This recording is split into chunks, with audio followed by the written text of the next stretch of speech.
Hello everyone, मेरा नाम शगुफ्ता खान है और आज इस पर्टिकुलर वीडियो में हम डिस्कस करेंगे पास्ट इंडेफिनिट टेंस। तो basically if I talk about the definition of the past indefinite tense, so the definition is an act went on in the past but now discontinued. That mean कोई भी काम past में शुरू हुआ है लेकिन वो अब प्रेजेंट में ख़त्म हो चुका है, यानी कि पास्ट में शुरू हुआ वो पास्ट में ही ख़त्म हो गया। जैसे हम डेली यूज में बोलते हैं मैंने पानी पिया, मैंने खाना खाया, मैं वहाँ गई, तो इस तरह के सेंटेंस होते हैं पास्ट इंडेफिनिट। कुछ एग्जांपल देखते हैं जिससे हम पास्ट इंडेफिनिट को और भी अच्छे समझ लें। ओके, फर्स्ट एग्जांपल है उसने मेरी बहुत सहायता की। सेकंड है मैंने मीरा को एक किताब दी। थर्ड है लता ने मुझे एक कहानी सुनाई। तो अगर आप नोटिस करें इन सारे वाक्यों में, तो कोई भी एक्शन जो उसमें हुआ है वो कुछ समय पहले हुआ है और प्रेजेंट में उसके बारे में बताया जा रहा है। ओके, इनकी एक पहचान भी है, जैसे वाक्य के अंत में हमेशा आते हैं आ, ई, ए, था और थी। ओके, जैसे हम यहाँ आए, वो यहाँ आए, हम वहाँ गए, इस तरीके से पास्ट इंडेफिनिट होते हैं। तो अब बात करते हैं इंग्लिश में सेंटेंस का स्ट्रक्चर कैसे बनता है। तो बहुत ही सिंपल है, स्ट्रक्चर बहुत सिंपल है। सिर्फ सबसे ज़्यादा फोकस देना है हमें क्या, वर्ब की सेकंड फॉर्म। जी हाँ, जो वर्ब की सेकंड फॉर्म है वो सबसे बड़ा रोल प्ले करती है इन सेंटेंस में। तो अब बात करते हैं सेंटेंस का स्ट्रक्चर। सेंटेंस का स्ट्रक्चर होता है सब्जेक्ट, वर्ब की second form and then object. अब सब्जेक्ट क्या होता है? सब्जेक्ट होता है जो भी काम करने वाला होता है, वर्ब यानी कि जो एक्शन, और रिमेनिंग पार्ट हमारा ऑब्जेक्ट में काउंट होता है। तो बेसिकली जो सब्जेक्ट होता है वो सब्जेक्ट होता है कर्ता, यानी कि काम करने वाला। सेंटेंस के अंदर जो भी काम करने वाला तो उसको हम सब्जेक्ट बोलते हैं। और वर्ब होती है जो भी एक्शन होता है, जो भी काम होता है सेंटेंस के अंदर, उसको हम वर्ब बोलते हैं। और ऑब्जेक्ट होता है जिस पर काम किया जाता है, या फिर सेंटेंस का जो भी रिमेनिंग पार्ट होता है सब्जेक्ट और वर्ब को छोड़कर, जो भी रिमेनिंग पार्ट है उसको हम ऑब्जेक्ट बोलते हैं। तो बढ़ते हैं आपको सेंटेंसेस की तरफ। तो पहला सेंटेंस है यू रोट आ लेटर। अब यू क्या है? सब्जेक्ट है, जो भी काम करने वाला होता है सेंटेंस के अंदर वो क्या कहलाता है? सब्जेक्ट। अब काम क्या है? बेसिकली काम हो रहा है लिखने का काम, यानी कि राइट। तो राइट की हमें लेनी है यहाँ पे सेकेंड फॉर्म, यानी कि रोट। तो यू रोट यानी कि तुमने लिखा। ओके, अब रिमेनिंग पार्ट क्या है हमारा? A letter. तो आ लेटर क्या है? ऑब्जेक्ट। तो ऑब्जेक्ट को रखेंगे वर्ब के बाद। तो यू रोट आ लेटर। तो इसकी हिंदी क्या हुई? यू रोट आ लेटर, तुमने एक पत्र लिखा। सेकेंड सेंटेंस है I gave him a book. अब इस सेंटेंस की हिंदी कैसे बनाएंगे हम? पहले हमें देखना है वर्ब, वर्ब की कौन सी फॉर्म यूज़ हुई है। तो गिव यानी कि देना, यहाँ पे गिव की सेकंड फॉर्म यूज़ हुई है गेव। तो हमें समझ जाना है कि टेंस किसका है? पास्ट इंडेफिनिट का है। तो सिंपली आई गेव यानी कि मैंने दी, हिम यानी कि उसे, आई गेव हिम मैंने उसे दी, क्या दी? अ बुक, एक किताब। तो I gave him a book. तो एक सेंटेंस में दो ऑब्जेक्ट भी हो सकते हैं और एक ऑब्जेक्ट भी होता है। इसमें दो ऑब्जेक्ट हैं, हिम, एक तो हिम है और दूसरा है अ बुक, तो इसमें दो ऑब्जेक्ट हैं। थर्ड सेंटेंस है लता टोल्ड मी अ स्टोरी। तो इसमें हमें देखनी वर्ब कौन सी है। तो वर्ब की सेकंड फॉर्म यूज हुई है टोल्ड। टेल मतलब बताना और टोल्ड बताया। तो लता टोल्ड यानी कि लता ने सुनाई मी अ स्टोरी। तो लता टोल्ड मी अ स्टोरी, लता ने मुझे कहानी सुनाई। लास्ट वन है ही हेल्प मी ग्रेटली। मतलब ही क्या है? सब्जेक्ट है जो भी काम करने वाला है, और वर्ब क्या है इसमें? हेल्प यानी कि मदद करना।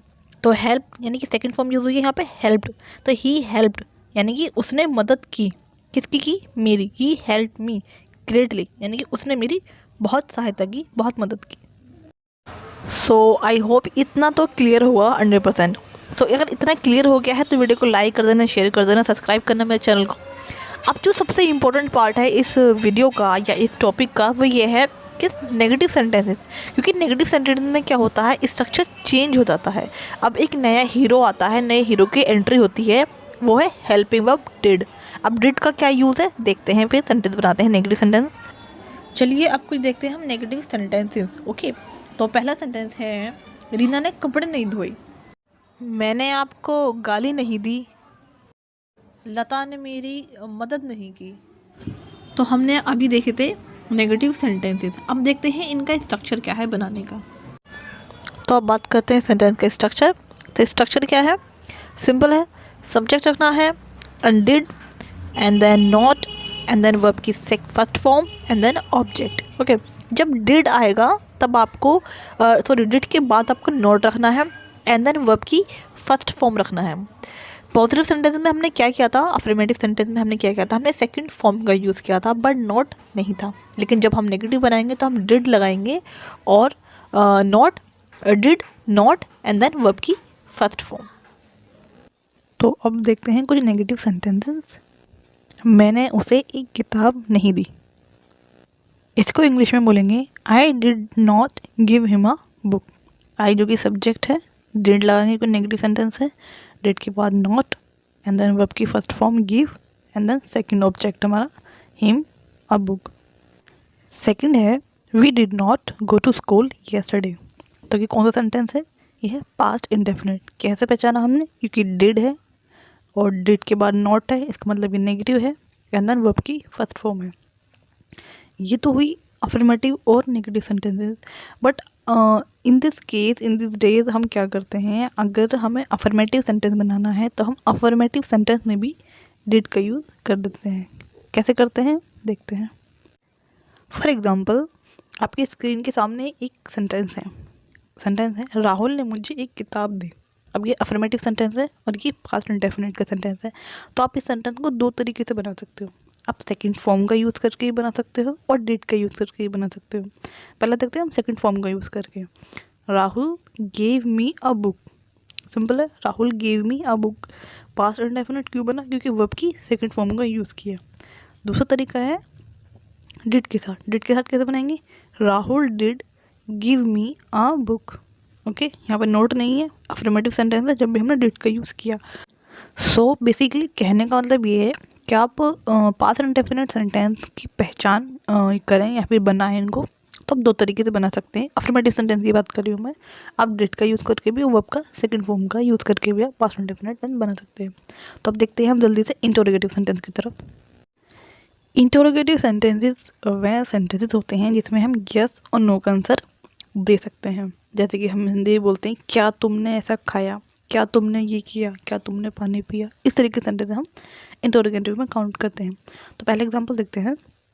जैसे मैंने बोला क्या राहुल ने तुम्हें एक किताब दी, तो इसका आप आंसर यस और नो में दे सकते हो। तो इसको कैसे बनाते हैं हम, तो बहुत ही सिंपल सा स्ट्रक्चर है वर्ब डिड रखनी है जो हेल्पिंग वर्ब है हमारी, फिर आपको सब्जेक्ट एंड देन वर्ब की first form and then object. तो हमारा सेंटेंस था क्या राहुल ने आपको एक किताब दी, इसकी इंग्लिश बनेगी did Rahul give you a book. तो इंटरोगेटिव के और सेंटेंसेस देखते हैं। जैसे कि पहला है डिड यू स्टडी है, क्या तुमने यहाँ पढ़ाई की है। Did you tell a lie, क्या तुमने झूठ बोला है। Did Radha not go to school, क्या राधा स्कूल नहीं गई। ये इंटरोगेटिव है। ओके, तो ये था हमारा पास्ट इंडेफिनिट टेंस। तो मिलते हैं नेक्स्ट वीडियो में, तब तक के लिए take care, bye bye. And video useful लगी हो तो लाइक शेयर एंड सब्सक्राइब करना। Thank you so much watching my video.